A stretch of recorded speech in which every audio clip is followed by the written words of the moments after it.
Ta parole est une lampe à mes pieds, une lumière sur mon sentier.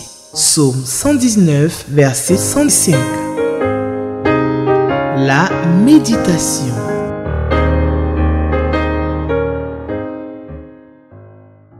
Shalom, chers frères et sœurs, que le nom du Seigneur soit béni. C'est toujours un honneur pour moi, une grande joie de me retrouver avec vous à cette émission, à ce temps de méditation de la parole du Seigneur. Et je sais que c'est toute la joie que ressentent tous mes collaborateurs, animateurs de cette émission, qui passent jour après jour pour conduire ce temps merveilleux de méditation. Que le nom du Seigneur soit béni et merci encore pour votre fidélité à cette émission sur la télévision Espérance TV qui nous donne la grande grâce, cette opportunité merveilleuse de pouvoir nous être en contact les uns avec les autres. Et je voudrais donc vous inviter dans vos temps personnels à la maison de prier pour cette équipe. En fait, il y a toute une grande équipe derrière qui fait ce grand travail technique et administratif pour lesquels vous devez prier pour qu'ils puissent bien conduire le travail que le Seigneur leur a confié, pour que cette télévision continue de servir fidèlement le Seigneur, pour que l'Évangile soit propagé, que les cœurs, les vies des enfants de Dieu soient édifiées, que chacun grandisse en attendant le grand jour du retour de notre Seigneur et Sauveur Jésus. Que Dieu nous bénisse et nous allons prier pour confier ce temps de méditation entre les mains du Seigneur. Priez pour vous-même, présentez vos cœurs au Seigneur et que Dieu puisse parler au cœur de chacun de nous et que nos cœurs soient réceptifs, que ce que nous allons recevoir puisse porter du fruit. Nous prions le Seigneur. Père Céleste, nous te rendons toute la gloire et nous te bénissons pour cette occasion merveilleuse que tu nous donnes de nous retrouver jour après jour autour de ta parole. C'est une grâce, c'est une bénédiction d'entendre la voix de notre Créateur. Seigneur, merci pour la discipline que tu donnes à chacun de tes enfants, de s'asseoir et de pouvoir entendre ta parole. Que tu renforces cette habitude, cette pratique dans nos vies, dans la vie de nos frères et sœurs, dans la vie de nos enfants, et que ton peuple soit un peuple solide par ta parole dont il se nourrit chaque jour. Merci encore une fois d'être avec nous comme tu l'as promis. Que ta grâce soit sur nous, Père Céleste. Au nom de Jésus, nous t'avons prié. Amen. Je vous invite donc à lire le texte du jour. Notre texte du jour est tiré du livre de Lévitique. Lévitique chapitre 27. Nous allons lire les 13 premiers versets. Lévitique 27, versets 1 à 13. Je fais donc la lecture. L'Éternel parla à Moïse et dit, « Parle aux enfants d'Israël et tu leur diras, lorsqu'on fera des vœux, s'il s'agit de personnes, elles seront à l'Éternel d'après ton estimation. Si tu as à faire l'estimation d'un mâle de 20 à 60 ans, ton estimation sera de 50 cycles d'argent selon le cycle du sanctuaire. Si c'est une femme, ton estimation sera de 30 cycles. De 5 à 20 ans, ton estimation sera de 20 cycles pour le mâle et de 10 cycles pour une fille. D'un mois à 5 ans, ton estimation sera de 5 cycles d'argent pour un mâle et de 3 cycles d'argent pour une fille. De 60 et au-dessus, ton estimation sera de 15 cycles pour un mâle et de 10 cycles pour une femme. Si celui qui a fait le vœu est trop pauvre pour payer ton estimation, on le présentera au sacrificateur qui le taxera, et le sacrificateur fera une estimation en rapport avec les ressources de cet homme. S'il s'agit d'animaux qui peuvent être offerts en sacrifice à l'Éternel, tout animal qu'on donnera à l'Éternel sera chose sainte. On ne le changera point et l'on n'en mettra point un mauvais à la place d'un bon, ni un bon à la place d'un mauvais. Si l'on remplace un animal par un autre, ils seront l'un et l'autre saints. S'il s'agit d'animaux impurs qui ne peuvent être offerts en sacrifice à l'Éternel, on présentera l'animal au sacrificateur qui en fera l'estimation selon qu'il sera bon ou mauvais, et l'on s'en rapportera à l'estimation du sacrificateur. Si on veut le racheter, on ajoutera un cinquième de son estimation. Jusqu'ici, notre lecture. Que le nom du Seigneur soit béni. Nos promesses envers Dieu. Nos promesses envers Dieu. C'est ce que je suis en train de lire un peu ici, que je suis en train de voir ici, dans le texte que nous avons lu. Les promesses ou les vœux que nous faisons au Seigneur. Et ici, nous avons deux catégories de vœux. Nous avons donc le vœu de personnes, donc d'êtres humains qu'on décide de consacrer à Dieu. Certainement soi-même ou bien un enfant ou un homme qu'on décide de consacrer à Dieu. Et puis ensuite, nous avons aussi les animaux. Donc Dieu donne à son peuple qu'est-ce qu'il va falloir faire dans chacun de ces cas. Dans chacun de ces cas. Et en regardant ça, bien entendu, il y a des exemples que nous allons tirer de ce texte, que nous allons appliquer à notre vie.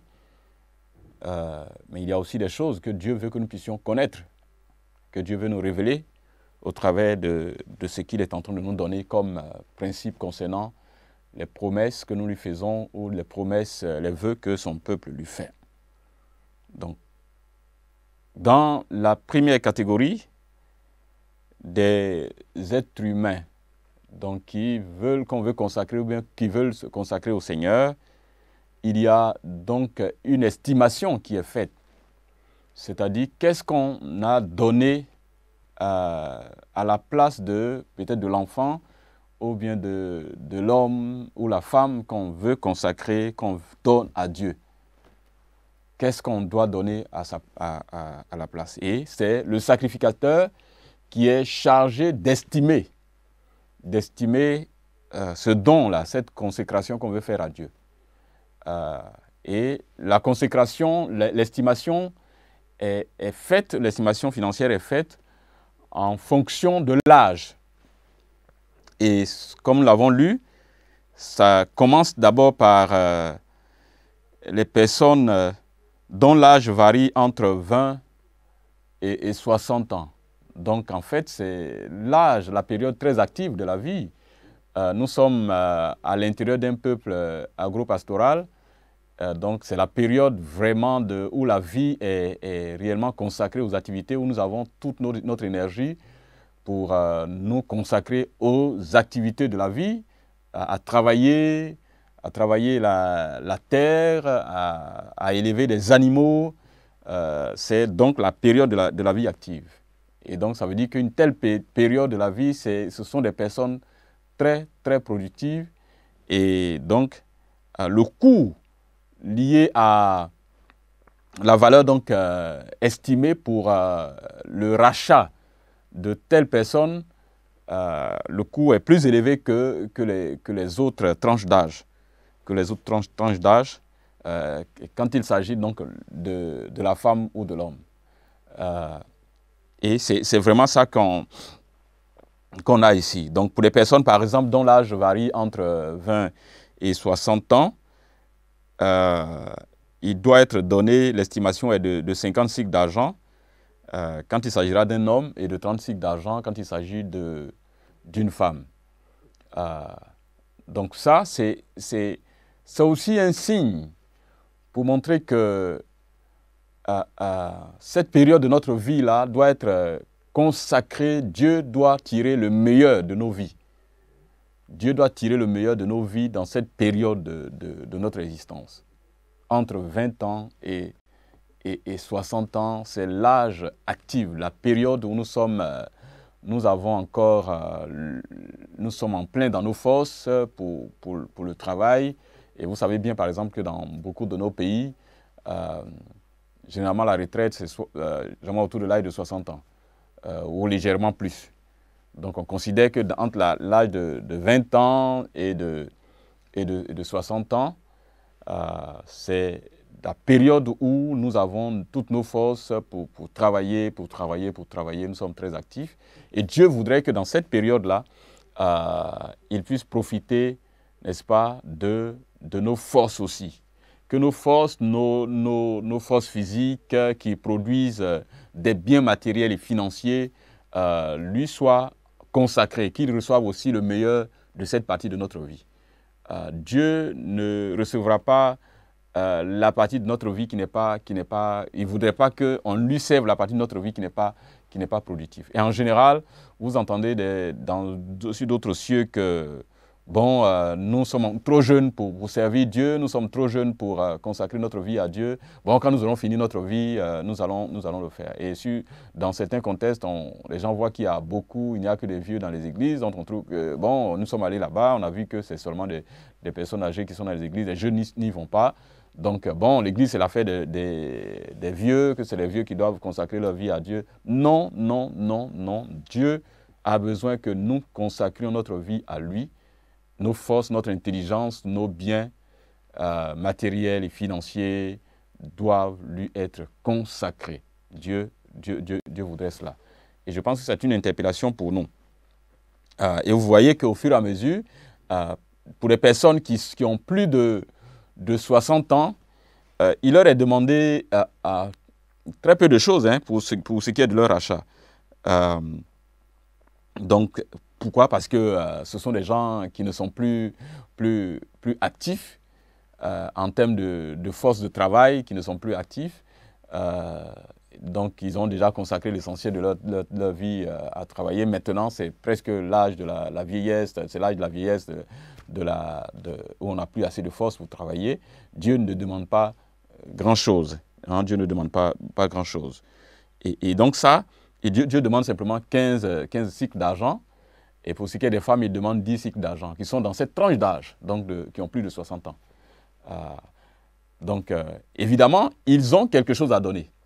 Donc, quand ils font un vœu, ou bien quand on fait un vœu d'une personne qui a cette tranche d'âge, il y a quelque chose à donner pour racheter, donc pour rachat de ces personnes-là. Il y a même ceux qui ont moins de 5 ans, donc d'un mois à 5 ans. Donc, un bébé qu'on consacre à Dieu, pour le racheter, en termes de rachat, il y a aussi quelque chose à donner. Mais vous allez voir que c'est encore très petit, ce qui est donné pour les gens de cette tranche d'âge-là.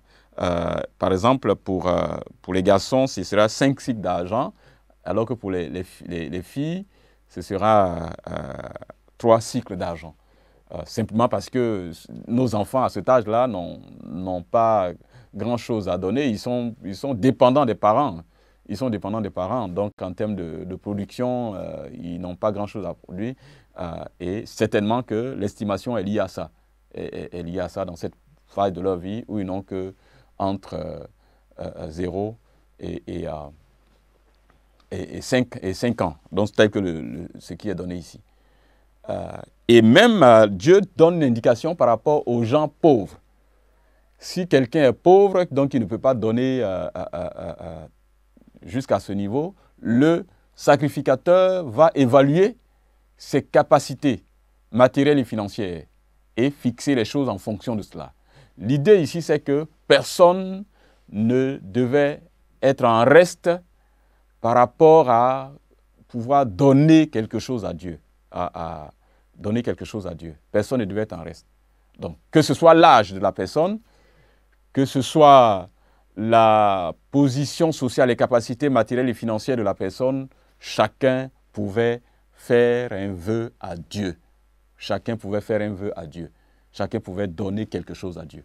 Et ça, c'est ce qui est extraordinaire. Dieu ne voudrait pas, et Dieu a enseigné son peuple, a travaillé avec son peuple pour que chacun, à quelque niveau que ce soit, puisse donner quelque chose à Dieu. Et la deuxième partie concerne les animaux qu'on consacre à Dieu, dont on fait vœu. Quelqu'un est éleveur, il dit, je veux consacrer à tel animal à Dieu, je veux donner tel animal à Dieu. Et il doit effectivement donner. Ici, dans ce cas, pour les animaux, il n'y avait pas de changement, il n'y avait pas d'échange possible. Il n'y avait pas d'échange possible. Donc, il fallait donner ce qu'on avait promis. Et tout cela avec l'estimation que fait le sacrificateur, qui permet de pouvoir donc racheter, que ce soit un homme ou un animal, il y a toujours quelque chose à donner en fonction de l'estimation que le sacrificateur fait pour ça. Alors, il y a un exemple important ici, c'est que nous devons, en tant qu'enfants de Dieu, nous ne devons pas être en marge pour ce qui est de donner à Dieu. La Bible dit de ne pas faire de vœux si on n'est pas prêt à honorer ces vœux que nous faisons au Seigneur. Mais il n'est pas en train de dire de ne pas en faire. En fait, faire des vœux à Dieu, c'est simplement un exercice de fidélité, c'est un exercice de discipline. Apprendre à faire des vœux à Dieu, ça nous engage à la discipline. C'est-à-dire nous rappeler ce que nous avons promis à Dieu, nous rappeler cela, noter ça quelque part, ne pas l'ignorer, en tenir compte, être sérieux vis-à-vis de Dieu par rapport aux vœux que nous avons faits. Donc ça demande de la discipline. Ça demande de la discipline. Parfois, quelqu'un dit, Seigneur, si tu me donnes telle chose, tu me donnes un travail, je te donnerai mon premier salaire. Seigneur, si tu me donnes un enfant, je vais te le consacrer. Seigneur, si tu me fais telle chose, voici ce que je peux te donner. Et quand Dieu le fait et que les choses sont dans nos mains, parfois la lutte est très très compliquée de pouvoir honorer cela. L'argent a une force extraordinaire. Quand on a l'argent dans la main, parfois c'est compliqué de s'en débarrasser et de le donner là où nous avons dit à Dieu que nous allons donner. Et c'est beaucoup d'autres choses, de biens matériels. Donc, faire des vœux à Dieu, c'est un exercice de discipline. C'est aussi un exercice de fidélité. Ça veut dire que quand je dis, je le fais. Et surtout que le vœu est fait à Dieu, c'est une marque de respect vis-à-vis de Dieu. C'est une marque de respect vis-à-vis de Dieu. Donc, c'est un exemple que nous sommes appelés à suivre. Chers frères et sœurs, c'est une lutte permanente pour chacun de nous. Pour chacun de nous. Nous sommes prêts à dire tout, à promettre tout à Dieu quand la situation est compliquée.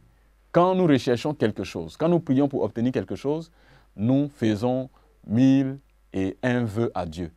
Mais quand le moment arrive de l'honorer, ça devient très compliqué. Donc, ne pas faire de vœux à Dieu, ce n'est pas bon parce que Dieu voudrait que nous puissions aussi, par amour pour lui, parce que lui, il nous fait des promesses, il honore ses promesses. Dieu nous fait des dons, nous fait des promesses, il nous fait des dons. Dieu prend soin de nos vies comme il s'est engagé à le faire. Nous aussi, nous devons ressembler à notre Père. Que nous puissions en retour lui donner, en retour lui faire des vœux par amour pour lui. Et cela doit faire partie de notre vie. Mais en même temps, en le faisant, nous devons être prêts à honorer ce que nous avons décidé de le faire. Donc c'est un exemple pour nous. C'est un exemple pour nous et que nous devons suivre dans tous les aspects de notre vie. Nos biens appartiennent à Dieu. Nous devons apprendre à consacrer aussi nos enfants à Dieu. Ça, c'est aussi important.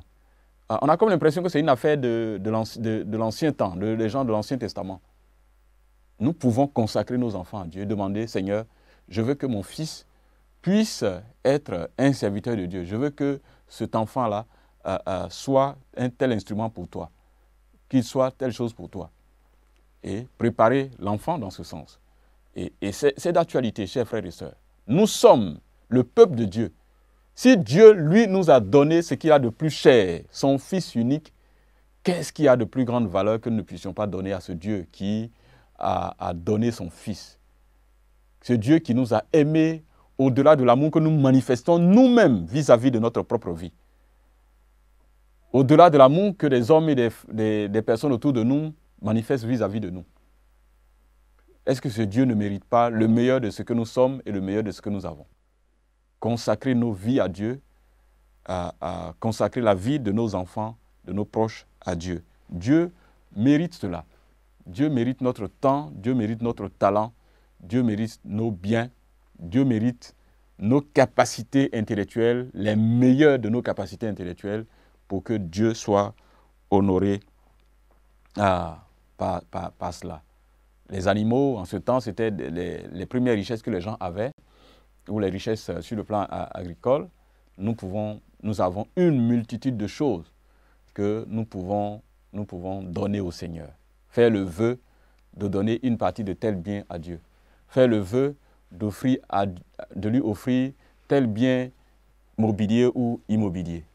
Dire à Dieu, faire le vœu à Dieu de lui offrir tel matériel pour son œuvre. Cela reste d'actualité et cela doit être une culture dans nos vies personnelles. Souvent, c'est peut-être sous pression, j'allais dire psychologique, quelquefois, que nous attendons de donner. Ou alors nous attendons de donner quand nous savons que dans le sens de pouvoir faire un commerce avec Dieu.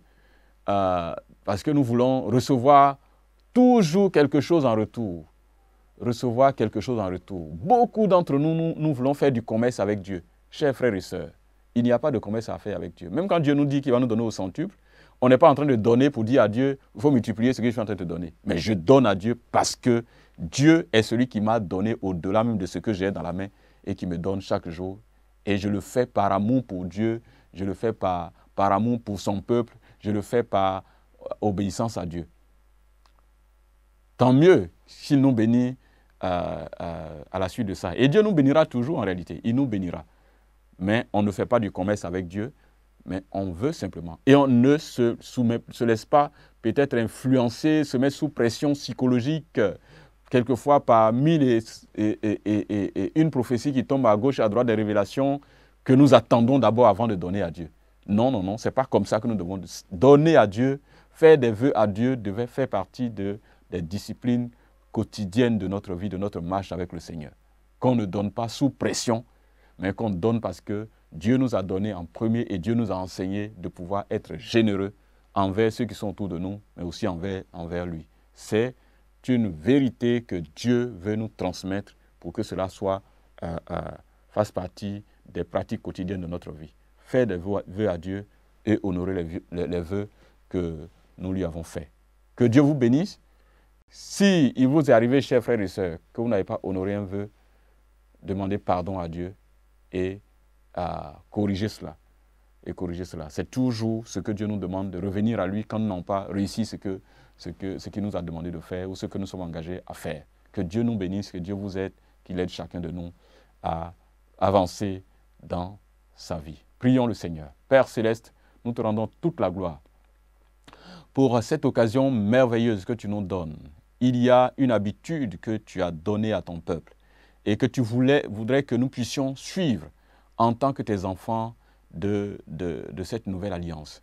Seigneur, tu attends que nous puissions te dire, voici ce que nous voulons faire pour toi. Voici ce que notre cœur veut faire pour ton œuvre. Voici ce que notre cœur veut faire pour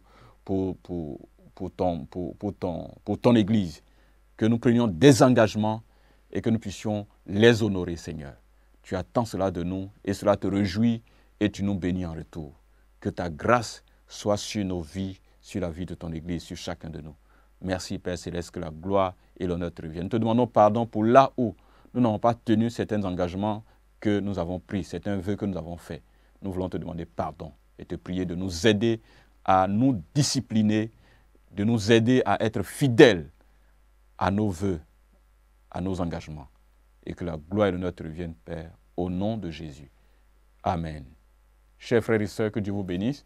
Nous nous retrouvons pour la prochaine fois, pour une autre émission, pour un autre temps de méditation de la parole.